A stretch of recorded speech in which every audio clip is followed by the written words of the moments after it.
Yeah. Well, let's go back to where it all started, Jack. Luton, and then you went to Arsenal as a young kid. Yeah. How did all that come about?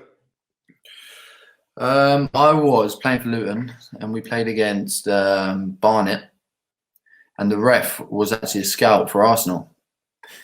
And he came up to my dad after the game and said, "Oh, he wants me to come along."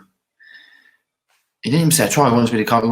He wants to sign me for Arsenal, and it was strange because there must have been some sort of like window or transfer window where it could happen at that time. It was years ago, but I was so like I didn't want to go. I'll be honest with you. I was at Luton. I lived 15 minutes away from Luton to get into London every day. My dad with his job, he would have to finish work early. And listen, my dad didn't put any pressure on me, but at the time I was like, I don't know what to do. And I remember it so clearly. I was 9. I was at a park with my mate, and my dad pulled up in his little red van, and he was like, "Listen, it's your last day. You got to make a decision." And I looked at my mate, and I was like, "You know what? Fuck it. I'm going to Arsenal."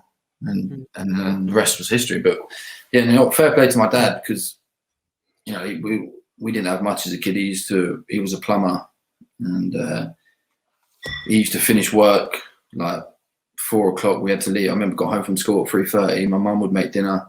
4 o'clock we'd be out the door. We'd be up to London, which took an hour from where I lived, and that was like 3 times a week from when I was 10.